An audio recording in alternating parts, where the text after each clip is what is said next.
সম্মানিত ঢাকা স্টক এক্সচেঞ্জে বিনিয়োগকারী ভাই ও বোনেরা, বিটি স্টক চ্যানেলে আপনাকে স্বাগতম। আজ ৩রা জুলাই ২০২৪-এ টিএসসি শেয়ার মার্কেটের ক্যান্ডেলস্টিক প্যাটার্ন ও ৭টি ভিন্ন স্টক নিয়ে আলোচনা করব।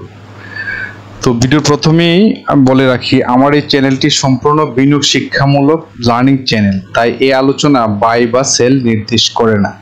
জাস্ট আমার এক্সপিরিয়েন্স আপনাদের সঙ্গে শেয়ার করে নিজেও শিখলাম, পাশাপাশি কাউকে শিখতে হেল্প করা। তো ধন্যবাদ। তো আজকে আমাদের ডিএসসি মার্কেটটা ক্লোজ হয়েছে ৫,৩৭৩.৮ স্কোরে।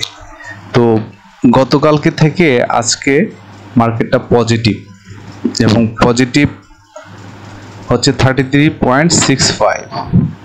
তো এখানে একটা বিশেষভাবে উল্লেখ্য ব্যাপার, সেটা হচ্ছে গতকালকে যে ক্যান্ডেলটা শো করেছিল,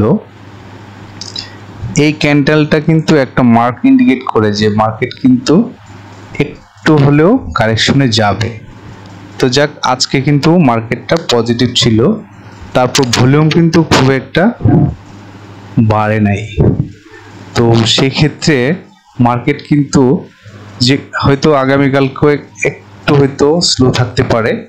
তো যেহেতু ভলিউমটা আগের চেয়ে কমে আসছে, তাই আমার এই আলোচনা থেকে আমার মনে হয় ক্যান্ডেলস্টিক ধরে প্যাটার্ন দিয়ে যেটা মনে হচ্ছে যে মেবি আগামীকালকেও মার্কেটটা একটু স্লো যেতে পারে।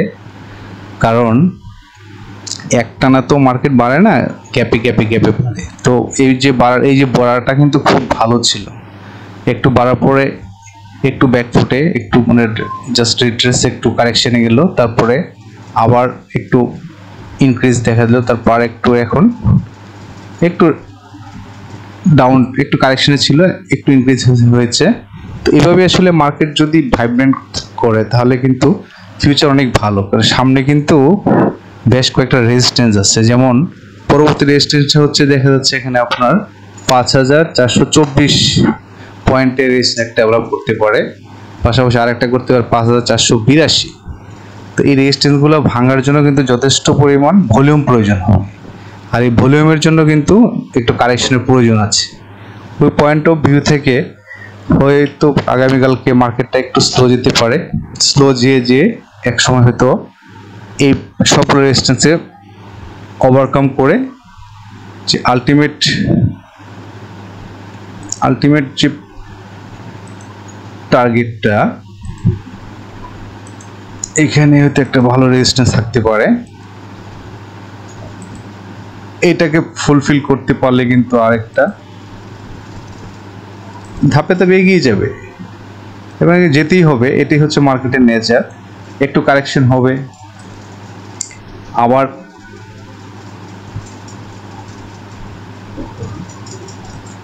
মুভ করবে। এভাবে হচ্ছে কিন্তু মার্কেটের সিনারিটি, এবং এটাই হচ্ছে সবচেয়ে বেস্ট। কারেকশন হবে, ইনক্রিজ হবে, আবার রিট্রেস করবে, এটাই হচ্ছে সিস্টেম। তো সেক্ষেত্রে বলা যাচ্ছে যে যদি এইভাবে যদি মার্কেটটা চলে তাহলে কিন্তু মার্কেটের জন্য সবার জন্যই ভালো। তো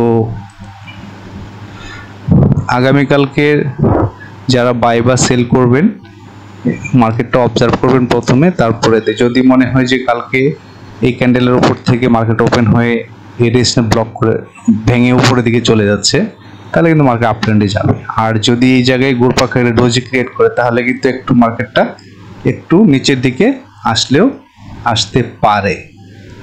যদি এখান থেকে যদি এখানে হয়, তাহলে কিন্তু একটু হালকা নিচে একটু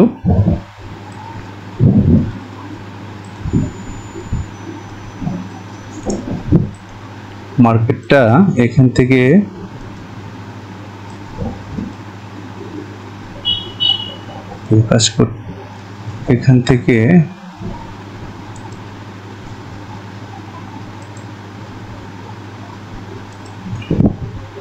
এদিকে থেকে হয়তো দেখা যাচ্ছে এখানে আসতে পারে, এখান থেকে এসে আবার হয়তো এদিকে মুভ করে এদিকেও যেতে পারে, এখানে যেতে পারে, আবার হয়তো এখান থেকে একটু নিচে নামতে পারে, এখান থেকে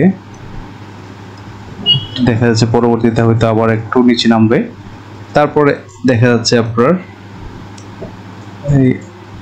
এই জায়গায় থেকে একটা রেজিস্ট্যান্স ডেভেলপ করতে পারে বা এখান থেকে উপরের দিকে যেতে পারে।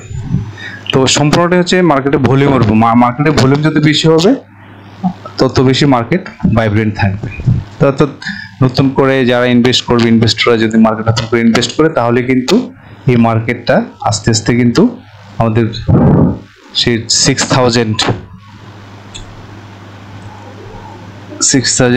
বা 600 প্লাস সেখানে কিন্তু আমরা আমাদের বড় একটা রেজিস্ট্যান্স এখানে কিন্তু আমরা পৌঁছতে পারবো। তো এটা একদিনে তো সম্ভব না, ডে বাই ডে এটা কাজ করবে। এখানে ভলিউম আসবে, রিট্রেস উপরে যাবে, এইভাবেই চলতে পারে। কারণ এইভাবে চলাটাই হচ্ছে সবচেয়ে মার্কেটের জন্য ভালো, সবার জন্যই ভালো। তো এই হচ্ছে আজকে ডিএসসির ক্যান্ডেল নিয়ে কথাবার্তা। তো আর যারাই কালকে বাই বা সেল করবেন অবশ্যই দেখে শুনে তারপর বাই বা সেল করবে। কারণ শেয়ার মার্কেটে কিন্তু যে কোনো সময় মার্কেটের প্যাটার্ন চেঞ্জ হতে পারে, কিছু নিউজের কারণে হতে পারে, বা অন্যান্য ফ্যাক্টরের কাজ করে। তো সেই জন্যে চোখ কান খোলা রেখে ইনভেস্ট করবেন। আর বাংলাদেশের ইনভেস্টটা কিন্তু দেখা যাচ্ছে ইন্ডেক্সের উপর কিন্তু অনেক সময় অনেক প্রোডাক্টের অনেক স্টকেরই দাম ওঠানামা করে। তো ইন্ডেক্স যদি বাড়ে অন্যান্য স্টকের দামও কিন্তু বাড়ে। ইন্ডেক্সটা ফল করলে কিন্তু অন্যান্য স্টকেরও প্রাইসটা কিন্তু আপ ডাউন করে। তো এই হচ্ছে ডিএসসি ইন্ডেক্স নিয়ে আজকে আলোচনা। আর পাশাপাশি আমি আরও কয়েকটা 7টি স্টক নিয়ে আলোচনা করব। প্রথমেই আলোচনা করব সেন্ট্রাল ফার্মা নিয়ে। তো সেন্ট্রাল ফার্মা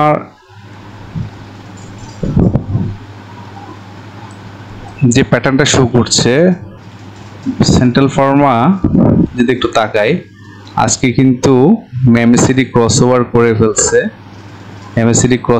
ফেলছে, এবং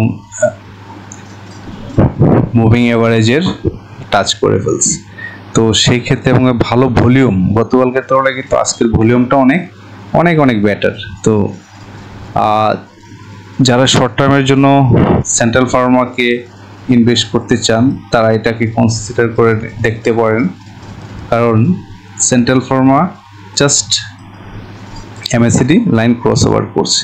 তো তার নেক্সট যে রেজিস্ট্যান্স আসতে পারে এখানে 21 টাকা 10 পয়সা আসতে পারে,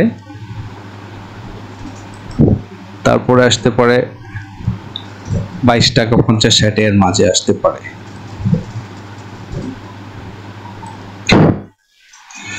তো সেন্ট্রাল ফার্মা আজকে ক্লোজ করেছে 19 টাকা 70 পয়সায়।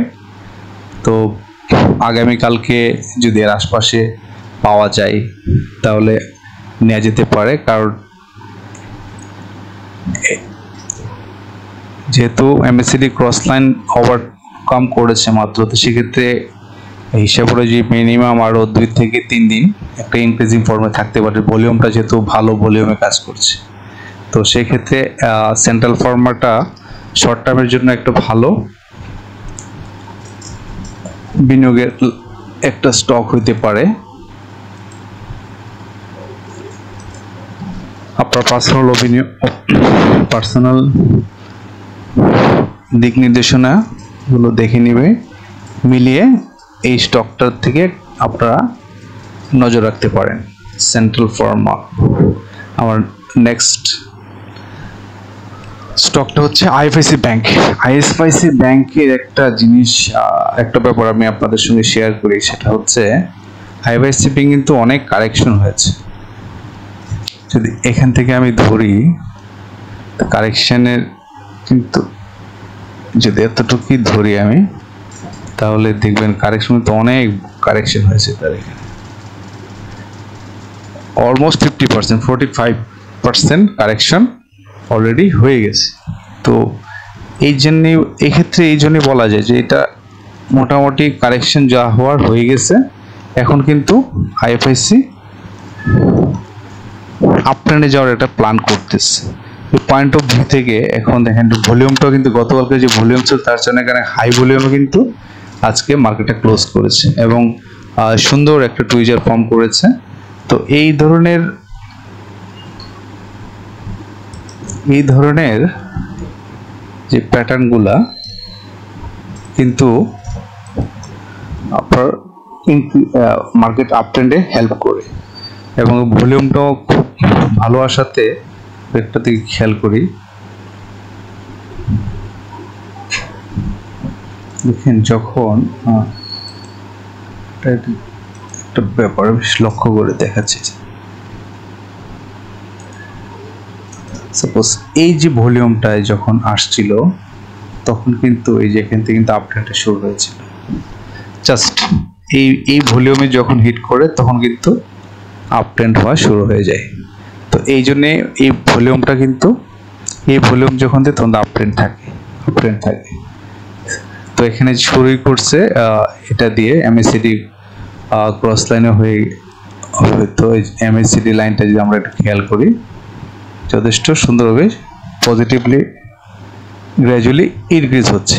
তো আইএফআইসি ব্যাংক আশা করা যায় আগামীকালকে পজিটিভ থাকবে as per today's candle pattern, এবং এটার আইএফআইসি ব্যাংকের নেক্সট হয়তো রেজিস্ট্যান্স সে দেখতে পারে 9 টাকা 70 পয়সা আসতে পারে।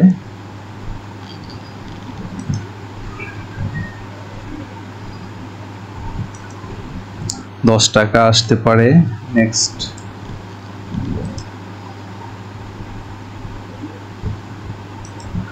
$10.60। জাস্ট এতটুকুই বলা যায় যে বর্তমান যে ভাবে এগুচ্ছে আইএফআইসি ব্যাংক, সেক্ষেত্রে স্বল্প সময়ের জন্য একটা প্রফিটের স্টক হতে পারে। তো আগামীকাল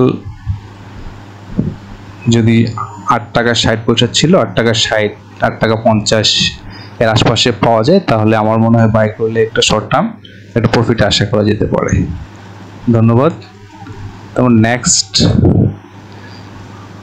স্টকটি হচ্ছে কাটালি টেক্সটাইল সেক্টরে একটা। তো এটা আলোচনা করার ক্ষেত্রে একটা কথা বলতে চাই, জাস্ট গ্রোয়িং তো সেম অবস্থা, কারেকশন হয়ে শেষে এসে এখন লাস্ট বটমে এসে কিন্তু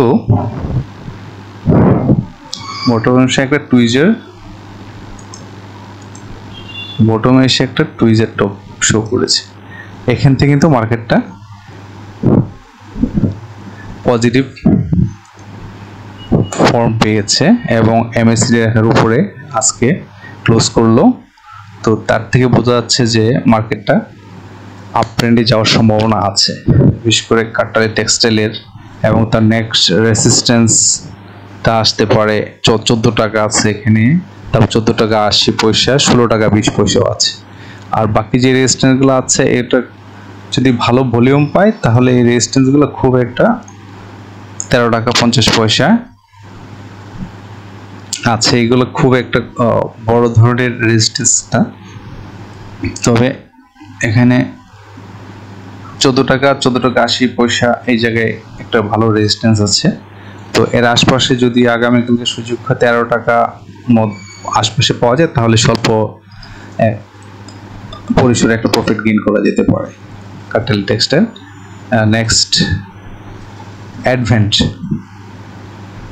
অ্যাডভেন্টের পজিটিভ অ্যাপ্রোচ শো করছে, কন্টিনিউ করে যাচ্ছে, বেশ ভাইব্রেন্ট। ভলিউমটা গতকালকের তুলনায় আজকে অনেক ভালো ভলিউমে মার্কেটে এগিয়ে যাচ্ছে। তো আশা করা যায় এই স্ট্রেংথটা আর কিছুদিন 2-3 দিন থাকতে পারে। তো সেক্ষেত্রে তার নেক্সট রেজিস্ট্যান্স আসতে পারে 28 টাকায়, 27 টাকা 30 পয়সায়, যেহেতু আজকে ক্লোজ করছে 27 টাকা 10 পয়সায়। নেক্সট রেজিস্ট্যান্স আসতে পারে 30 টাকা 20 পয়সায়। আসলে রেজিস্ট্যান্সটা একেবারে হুবহু বাট কাছাকাছি একটা ধারণা নিয়ে পাওয়া যায় যে এখানে হয়তো রেজিস্ট্যান্সটা ড্রপ হতে পারে। তো এই রেজিস্ট্যান্সগুলো ব্রেকআউট করতে পারলে কিন্তু ভালো একটা ব্রেক, ভালো একটা আপ ট্রেন্ড আমরা পেয়ে যাব আশা করি। তো সেই ক্ষেত্রে অ্যাডভেন্টটা শর্ট টার্মের জন্য আপনারা দেখতে পারেন আলোচনার মাধ্যমে। আমার সাথে আপনার আলোচনা কতটুকু ম্যাচ করে আপনি নিজে বুঝে শুনে দেখতে পারেন অ্যাডভেন্ট। নেক্সট, গ্লোবাল ইন্স্যুরেন্স সেক্টরের একটা স্টক। গ্লোবাল ইন্স্যুরেন্সের আরএসআইটা অনেক উপরে চলে আসছে এবং একটু টার্নে চলে যাচ্ছে নেগেটিভ, যদিও ভলিউমটা আজকে গতকালকে তুলনায় একটু বেটার আছে। তারপর যেহেতু বোলিঙ্গার ব্যান্ডের একবারে টপে হিট করে ফেলেছে এবং এখানে একটা ডজি ফর্ম করে ফেলছে, তো সেই ক্ষেত্রে গ্লোবাল ইন্স্যুরেন্স হয়তো একটু কারেকশন আসতে পারে। আর যদি এটা যদি কালকে যদি উপর থেকে যদি ওপেন করতে পারে ডজির উপর থেকে, তাহলে তো আপ ট্রেন্ডে যাবে। আর যদি কালকে যদি একটু কারেকশনে হয় তাহলে কিন্তু অবাক হওয়ার কিছু থাকবে না, কারণ এটা এক্সপেক্টেড। গ্লোবাল ইন্স্যুরেন্স খুব ভালো করতেছে, মুভমেন্ট ভালো। তো একটু কারেকশন হয়ে হয়তো আবার সে আপ ট্রেন্ডে যাওয়ার একটা প্ল্যান করতেই পারে। নেক্সট হয়তো সে এতটুকু পর্যন্ত নামতে পারে, 27 টাকা 10 পয়সা পর্যন্ত সে নামতে পারে, অথবা আর একটু নিচে যদি নামে তাহলে 26 টাকা 90 পয়সা পর্যন্ত আশা করা যায় সে হয়তো রিট্রেস করতে পারে।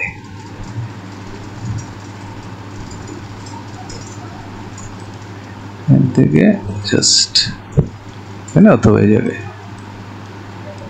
হতে পারে আবার না হতে পারে, আপ ট্রেন্ডও আসতে পারে। এটা টোটালি ডিপেন্ড করে হচ্ছে ভলিউমের উপর, বিনিয়োগকারীদের উপর। যত বেশি মানি ফ্লো থাকবে তত প্রোডাক্টটা উপরের দিকে ছুটতে থাকবে। তো গ্লোবাল ইন্স্যুরেন্স নিয়ে যারা ধরে আছেন অথবা যারা বাই করে প্ল্যান করতেছেন, তো কালকের জন্য হচ্ছে গ্লোবাল ইন্স্যুরেন্সটা নিয়ে একটু কনসিয়াস থাকতে হবে। তো মার্কেটের প্যাটার্ন অনুযায়ী মনে হচ্ছে যে আগামীকালকে একটু কারেকশনে যেতে পারে global insurance. Thank you. Next স্টকটা হচ্ছে প্যারামাউন্ট। ইন্স্যুরেন্স সেক্টর একটা শেয়ার হচ্ছে প্যারামাউন্ট। গতকালকের তুলনায় আজকের ভলিউমটা প্রায় সেম ভলিউমে আছে। তো এটার একটা প্লাস পয়েন্ট হচ্ছে এটা একটু হালকা কারেকশন হয়ে কিন্তু আবার উপরের দিকে মুভমেন্ট করছে। যদিও আরএসআইটা এখানে একটু নেগেটিভ দেখাচ্ছে, বাট ভলিউমের দিক থেকে কিন্তু গতকালকে হচ্ছে ভলিউমটা শো করছিল, আজ কিন্তু অনেক সময় আপ ট্রেন্ড যাওয়ার আগে কিছু ভলিউমটা আপ ট্রেন্ড যাওয়ার আগে অনেক সময় দেখা যাচ্ছে মার্কেটে একটু কারেকশন দিতে হয়। কারণ অনেক সময় দেখবেন যে শিকারী, বিশেষ করে বাঘ যখন শিকার করতে কোনো শিকারীকে ধাওয়া করে, তার কৌশল হিসেবে কিন্তু দেখবেন যে বাঘ বা সিংহ কিন্তু একটু ব্যাকফুটে যায়, ব্যাকফুটে গিয়ে আবার শক্তি সঞ্চার করে দ্রুত শক্তি সঞ্চার করে ঝাঁপিয়ে পড়ে শিকারকে অ্যাটাক করতে পারে। তো সেক্ষেত্রে আমাদের শেয়ার মার্কেটে অনেক সময় দেখা যাচ্ছে বড় একটা র্যালি হওয়ার জন্য অনেক সময় দেখা যাচ্ছে কারেকশনের প্রয়োজন হয়। কারেকশন হওয়ার পরে নতুন একটা এফোর্ট এনার্জি গেইন করে তারপর কিন্তু একটা এফোর্ট নেয়, এবং যার ফলে দেখা যাচ্ছে যে অনেক সময় তারপরে এনার্জি একটা বড় একটা র্যালি করার একটা প্রস্তুতি নেয়। তো সেক্ষেত্রে অনেক সময় কিছু কারেকশনটা আসলে ওই শেয়ারটা আপ ট্রেন্ড হওয়ার জন্য বেটার ফর্ম কাজ করতে। এখন পরবর্তীতে নেক্সট তার যে রেজিস্ট্যান্সটা দেখা যাবে, সেখানে রেজিস্ট্যান্সটা এখানেই সে শো করতে পারবে 59 টাকা। এই রেজিস্ট্যান্স ভাঙতে পারলে কিন্তু, যদি এই রেজিস্ট্যান্সটা ভাঙতে পারে তাহলে কিন্তু এখানে আসতে পারে। এটা হচ্ছে তার গন্তব্য। এটা একটা ভালো রেজিস্ট্যান্স 69, এই 69 টাকা এটা হচ্ছে একটা ভালো একটা রেজিস্ট্যান্স। যদি 59টা ক্রস করতে পারে একটানে যদি 69 চলে তাহলে কিন্তু একটা বড় ধরনের র্যালি হওয়ার একটা চান্স থেকে যায়। তারপরে ছোট ছোট আরও আছে, এখানে 64 আছে, তারপরে 62 আছে। তো আসলে সবকিছুর বড় কথা হচ্ছে যে ভলিউম যদি ভালো থাকে তাহলে কিন্তু রেজিস্ট্যান্স না। আর হচ্ছে আপনি যতই দেখবেন যে যতই উপরের লেভেলে যত ধরনেরই যেটা আজকের রেজিস্ট্যান্স, পরের দিনে সেটা সাপোর্ট, পরবর্তী সেটা সাপোর্ট হয়। তো রেজিস্ট্যান্স তৈরি কিন্তু সাপোর্টের জন্য বা সাপোর্ট তৈরি রেজিস্ট্যান্সের জন্য। তো এই রেজিস্ট্যান্সটা তৈরি হয়েছে কিন্তু এটা ভাঙার জন্য। এটা কখনো চিরস্থায়ী থাকে না, একটা সময় ঠিকই ভেঙে ফেলে আবার নতুন উদ্যমে উপরের দিকে যায়। তো সেই হোপ নিয়ে আমরা বিনিয়োগ করে থাকি। তো প্যারামাউন্ট ওইভাবেই এগুচ্ছে। প্যারামাউন্ট একটা ভালো শেয়ার, গ্লোবাল ইন্স্যুরেন্স সেক্টর দুটি ভালো শেয়ার, ভালো ডিভিডেন্ড দিয়ে থাকে। তো প্যারামাউন্ট নিয়ে যারা হোল্ড করে আছেন বা বাই করবেন, একটু কালকের দিনটা অবজার্ভ করে দেখেন কি অবস্থাতে মার্কেট শো করে। কারণ হচ্ছে এটা ভালো অবস্থান আছে, যদি এটাকে ব্রেকআউট করতে পারে, ভাঙতে পারে 59.1, তাহলে কিন্তু একটা 64 এই লেভেলে হয়তো গিয়ে পরে আবার একটু কারেকশন হয়ে তো আবার উপরের দিকে জাম্প করতে পারে। একবারে তো যাবে না, এটা আপনার একবারে তো কখনো যায় না। এখানে যাবে, এখান থেকে আবার একটু কারেকশন হবে, আবার এখানে যাবে, তারপর কারেকশন হবে, তারপর আবার অ্যাবজর্ব হয়ে যাবে। এভাবেই সাধারণত স্টকগুলা মুভ করে এবং এইভাবে করলেই কিন্তু স্টেবিলিটি থাকে, স্ট্রেংথ থাকে। তো এই হচ্ছে প্যারামাউন্ট। তো প্যারামাউন্ট আজকে ক্লোজ করেছে 55.6, 55 টাকা 60 পয়সায়। লোয়েস্ট ভ্যালু ছিল 55 টাকা 20 পয়সা। যদি কালকে লোয়েস্ট ভ্যালুর আশপাশে পান বা নিচে যদি চলে যায় কিনে রাখতে পারেন, তাহলে যদি উপরের দিকে যায় তাহলে এখানে থেকে 62, 64, 64 আর পাশাপাশি কেনার পর যদি আপনার মনে হয় যে হ্যাঁ লস করতে পারে, স্টপ লস নিয়ে বেরিয়ে যেতে পারবেন। এই হচ্ছে শর্ট টার্ম বিনিয়োগের জন্য। কারণ এই লেভেলটা খুব বেশি রিস্কিও না, আবার খুব বেশি মানে বাই ফর্ম না। তবে ওভারঅল আরএসআই যে ইন্ডিকেট করে এটা কিন্তু মিন করতেছে যে এখানে কিন্তু বাই করার সুযোগ আছে এখনো। এবং যেখানে ডাউন হওয়ার কথা ছিল, এই যে দেখেন এমএসসিডি থেকে চলে যাচ্ছিল, কিন্তু এখান থেকে কিন্তু ওভারকাম করে আবার ভলিউম নিয়ে নতুন উদ্যমে কিন্তু আবার দুইটা ভলিউম কিন্তু ভালো দিয়েছে। তো ওই পয়েন্ট অফ থেকে বলা যায় যে হয়তো নতুন শক্তি সঞ্চয় করে হয়তো আপট্রেন্ড ধরে রাখতে পারে। তো এই হচ্ছে Paramount. Thank you. Next product হচ্ছে বিবিএস। তো বিবিএস এ ক্ষেত্র সেম, বিবিএসটা আপট্রেন্ডে যাচ্ছে, জাস্ট মুভ শুরু করেছে। এখানে সুন্দর একটা ক্যান্ডেল প্যাটার্ন করেছে এই জায়গায় এবং এমএসসিডি 20-50 উপরে ক্লোজ করেছে। তো বিবিএস এর নেক্সট রেজিস্ট্যান্সটা ডেভেলপ করতে পারে 15 টাকায়। এখন আজকে ক্লোজ করেছে 14 টাকা 70 পয়সায়। 14 টাকা 40 পয়সা ছিল লোয়েস্ট ভ্যালু। তো যদি এই লেভেলের আন্ডারে আশপাশে পাওয়া যায় তাহলে এটা বাই করা যেতে পারে। পাশাপাশি নেক্সট রেজিস্ট্যান্সটা আসতে পারে এই জায়গায় 15 টাকা 50 পয়সা।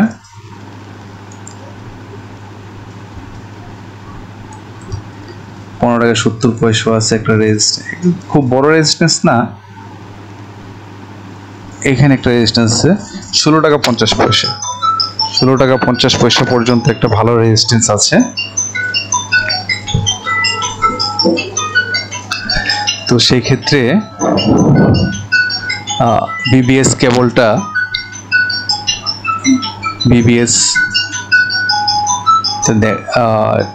ব্যাপারে একটু দেখা যেতে পারে 50 পয়সা নিয়ে।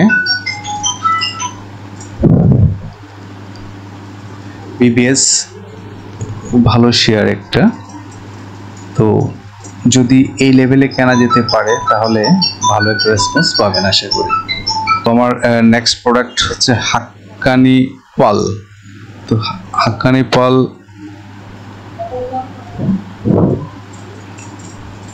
খুবই শার্পলি আপ ট্রেন্ড ধরে রেখেছে এবং আরএসআই 68.92 এবং ইতিপূর্বে হিস্ট্রি গেলে যে 71.87 পর্যন্ত কিন্তু আরএসআইটা ধরার পরে কিন্তু ডাউনওয়ার্ড হয়ে যাচ্ছে। তো সেক্ষেত্রে হাক্কানি পোলের বর্তমান যে ট্রেন্ড বা যে ক্যান্ডেল শো করছে এখানে টপে টুইজের টপ, সেক্ষেত্রে হয়তো আগামীকালকে থেকে হয়তো একটু কারেকশনে যেতে পারে। তো সেই কারণে যারা হাক্কানি পোল নিয়ে আছেন তো ওনারা কালকে বাজারটা একটু অবজার্ভ করেন। আর যদি এটা ব্রেকআউট করতে পারে, যদি কালকে এই রেজিস্ট্যান্সটাকে যদি এই জায়গা থেকে যদি এই জায়গায় যেতে পারে,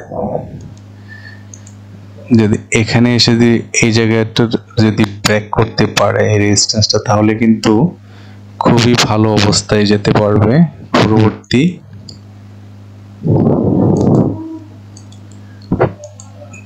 রেজিস্ট্যান্স এই জায়গায়। তো সেক্ষেত্রে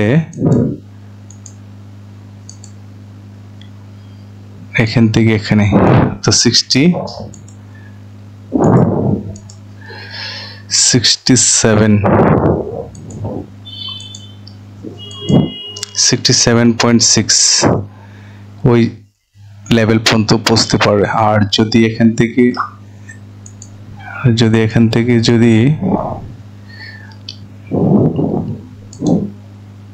ব্রেকআউট হয় তাহলে এই লেভেল পর্যন্ত আসতে পারে।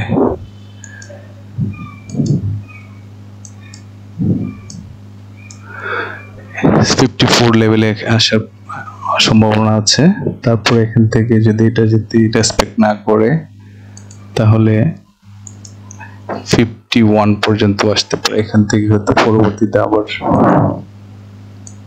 এখানে যাবে, তারপর একটু নিচে যাবে, তারপর আবার একটু পড়বে, তারপরে আবার রিট্রেস হয়ে একটু কারেকশন যাবে, তারপর আবার পজিটিভ যাবে। এভাবে করে হয়তো আপ ট্রেন্ডে একটা যেতে পারে। তো হাক্কানি পোল নিয়ে আজকের আলোচনা এখানেই। তো কালকে হাক্কানি পোল আগামীকালকে রেজিস্ট্যান্স আরএসআইটা যদি যে প্যাটার্ন শো করছে তাতে মনে হচ্ছে কালকে থেকে মেবি ডিক্রিজিং অর ইনক্রিজিং, হালকা ইনক্রিজিং, পরের থেকে আবার হয়তো একটু ডিক্লাইন চেইন ফেস শো করতে পারে। তো থ্যাংক ইউ, আজকে এই পর্যন্তই। তো আমার চ্যানেলটা সাবস্ক্রাইব করার জন্য রিকোয়েস্ট থাকবে, আর পাশাপাশি বেল আইকনটা চাপ দিয়ে রাখবেন যাতে পরবর্তী নতুন ভিডিও আপনাদেরকে সামনে উপস্থাপন করতে পারে। আমার চ্যানেলটা সাবস্ক্রাইব করার মাধ্যমে আমাকে নতুন ভিডিও আপলোড করতে উৎসাহিত করবেন। এই জন্য বিডি স্টক চ্যানেলটা সাবস্ক্রাইব করার জন্য বেশি অনুরোধ করছি। থ্যাংক ইউ, আসসালামু আলাইকুম।